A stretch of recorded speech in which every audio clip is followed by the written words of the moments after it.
Hello everybody, I am Professor Shiz.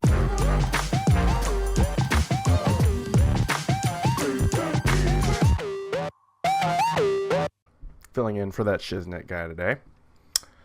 And might I say, for all of those who have been watching the Outlast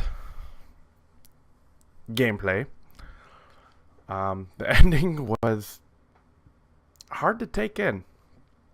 So, I, Professor Shiz, have been doing a lot of extensive research. I wouldn't say extensive, I did some research to try to get a better grasp on what was going on. So, spoiler warning. Spoiler warning. So, if you have plans on playing Outlast 2 yourself or have not beaten it or have not watched the entire gameplay, I suggest either clicking the watch later or add to watch later list on this video until you have done so, and I will even put up a cute little picture of my kitty cat just so you have time to click away. Okay, that's enough time. Last warning, spoilers. So anyways, to begin, what I have learned about the Outlast 2 world is because they originally said Red Barrels. Whenever I say they, I mean Red Barrels, the creators of Outlast and Outlast 2. They originally said that there are two different worlds, Outlast 1 and Outlast 2. So, that is not 100% the case, because there is actually a document you find by the lake that explains that the same company that bought the asylum in Outlast 1 owns that radio tower by the lake, and they are doing mind-altering experimentations down into that valley. Okay? That's little tidbit number one. I'll feed you, baby birds, don't worry. It'll all connect here in a second, okay? So you insert name here, just sit tight. So, in other words, the same people that did the testing in the asylum of Outlast 1 are doing testing in the valley. That's why everybody is so fucked in the head. Professor Shiz's words. Anyway, so there's that. The different groups of why they are the way they are. Kitty cat, quit messing. Okay, so first, the Uber Christians are the ones that follow the Gospel of Nath. The big white light that is very apparent throughout the entire game is actually the mind-altering transmissions going out. It's what knocked down the fucking helicopter out of the sky. It's what saves your hide in the first time you see it after leaving the helicopter. And so this light, or microwave, or whatever it is the mind-altering thing. And they've been doing it for a while. So that's why there's a document talking about Sullivan Nath, how he saw the visions in the bright light to start the Gospel of Nath. In other words, it digs into his deepest fear of the Antichrist and blah, blah, blah, and that's why he's killing all the babies. So, then there are the heretics, who were already cave dwellers to begin with. Their leader is that transvestite-looking woman or whatever. And since they're already cave dwellers and really don't have much religion, the mind-altering thing pretty much just turns them into essentially zombies. Their main function is to kill and eat. And I can't remember her name right off bat, but the transvestite looking lady, like she should be from the Rocky Horror Picture Show or some shit, she her thing is she used to be, I believe, part of the Gospel of Noth, and then she started the Heretics. And that's why hers is a little different of just, fuck the world, pretty much. Just destroy it all. And then there's the Outcasts. The one guy riding the big Goliath Nick, that the ones that crucify you and then try to bury you alive. They are trying to... They're also like an offset of the Gospel of Noth. So then what they are is trying to seek redemption, and they're crazy. That's all it is. They're just not all there. It's not affecting them as much because they're on the outskirts of the whole thing. They're still getting the radio waves and stuff. So, with that being said, there's still a couple plot holes. And you're probably wondering, well, Professor Shiz, what about the ending? I'll get to it, insert name here. You just sit tight. But however, there is that one guy who ends up saving you from the heretics. And he was kind of crazy, but I think what his thing was is I think his name was Ethan. He was the one that would go into the real world and pick up medication, and he was taking I think it was penicillin, and that may have affected the mind-altering thing to where he wasn't so crazy, and he was like, oh, hey, dude, I'm going to help you out, what, blah, blah, blah. So that's why that one guy in the little chateau hut, what the fuck is a chateau? A hut thing. I think it's a hut. Okay.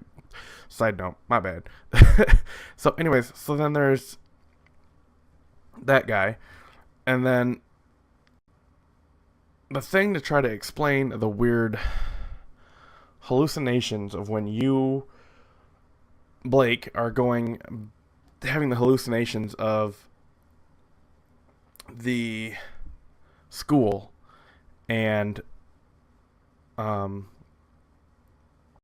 Jessica, is because that is your deep darkness. You regret not being able to help her from killing herself because the preacher dude, principal guy with the weird scar thing on his face, your biggest, darkest regret is not being able to be there for her. And hence, the demon thingy, if you can look close enough, I'll see if I can't pop up a picture here. I'll take a brief pause. So, as you can see, that the circle shows the mark on the preacher's head, and in the following frame will be right here where it shows the demon has the same mark inside that circle. And also, in a little side note to show that both are the same, when you are hiding in the bathroom stalls, the demon is singing the song that the preacher sings, and I will bring that video up right now.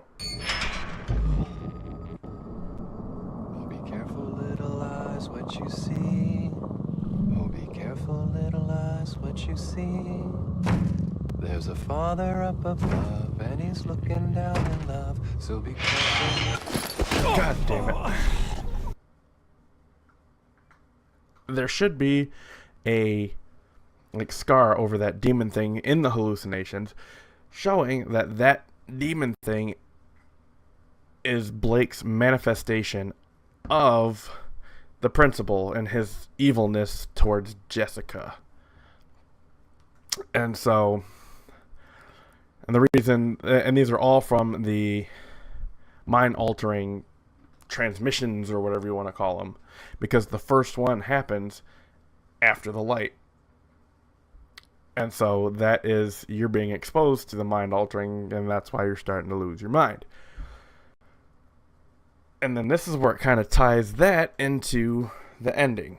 Now, you're in the cave system. You are, I think it was like 400 or 800 feet underground. And Lynn has been here almost the entirety of the game. Hence the reason she's not going batshit crazy, because it hasn't been very long, and she's not really losing her mind. She's just in a lot of pain. So, the theory that most people because I've done a lot of outside research besides just looking into the game too. A lot of people have been saying that the ending is a lie. And by that, it's meant, and there's a part in the ending that I'll pop up here in a minute that shows that entirety thing of why it's all just a lie. So, in the ending, you deliver the Antichrist after getting back to the Sacred Temple church thing. You deliver the baby, then Nath slits his throat, and then you walk out, and then you go into another hallucination. Okay, so that ending, I'm going to play again right here, and then... I know, baby, I know. You can do this, okay? Just keep breathing. Oh, fuck! Fuck! Ah! Oh, God! Oh, God! Keep breathing. It's Just killing push. me! Ah! Alright, I'm going to have to blur a little bit out, huh?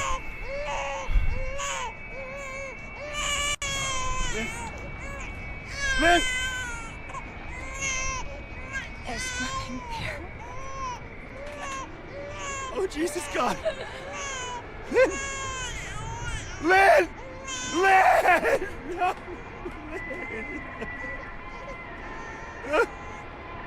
Lynn! No!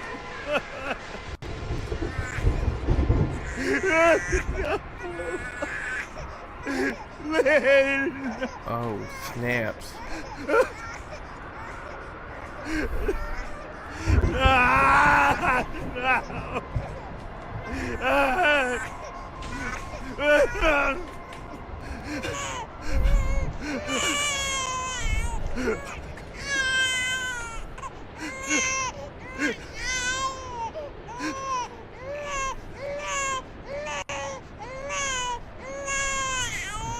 Oh, man, that's disorienting. So, Lynn said you haven't even kissed her yet. What? Like in Beauty and the Beast? Oh, you mean drama. The play. We're saving for the, actual night.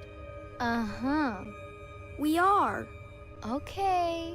We, cheek kiss. So, is she your girlfriend? Tell me, or else. Or else what? Stop it, get off. I got you again.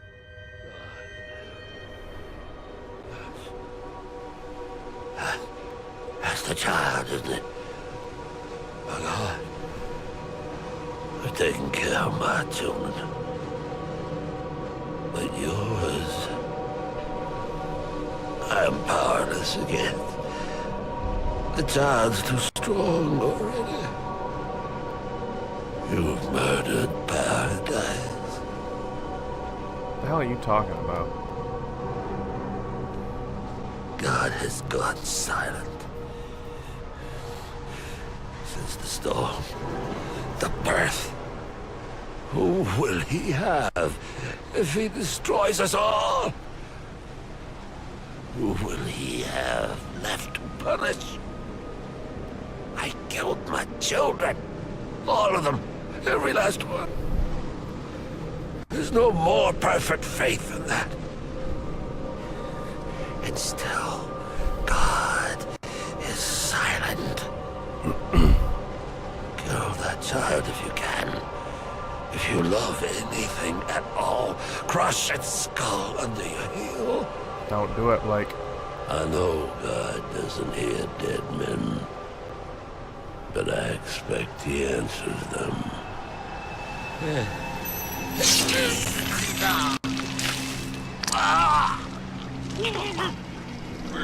You are insane.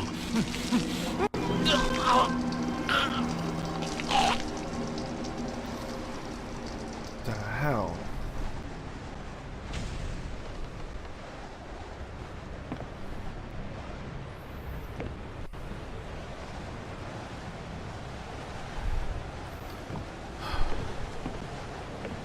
I don't know what to do now.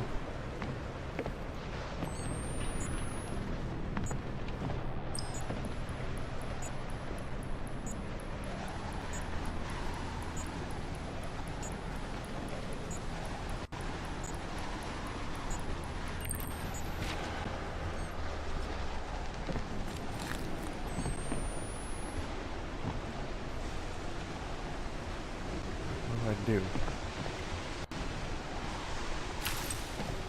I go out this way then? I take it I do.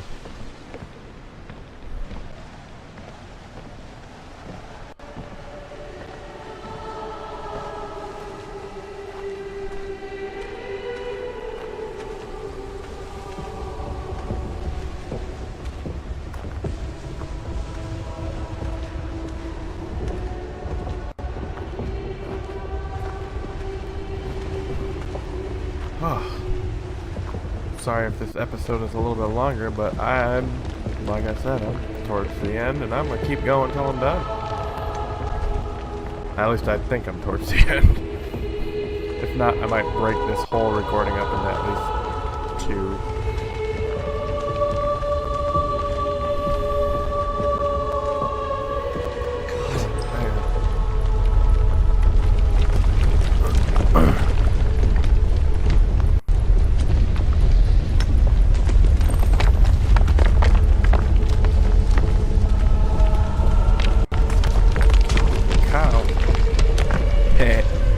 No pun intended.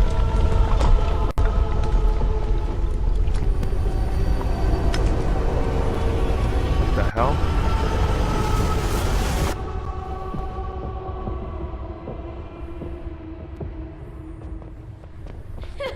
Hey, Blake. Try to find me. Over here.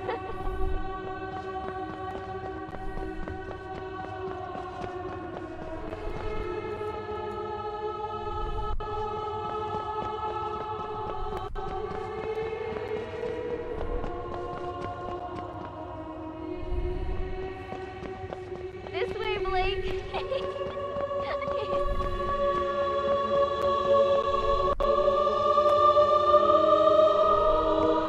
Don't worry.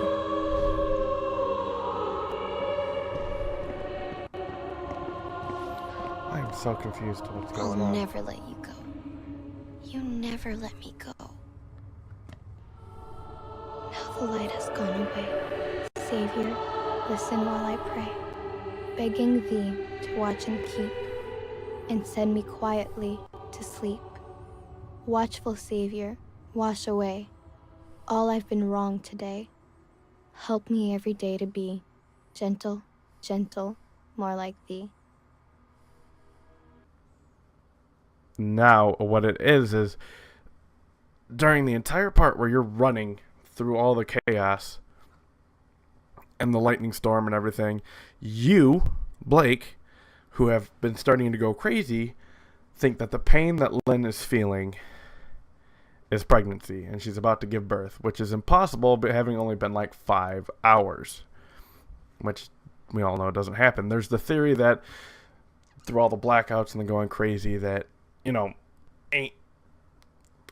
months have gone past, which I really don't think is the case.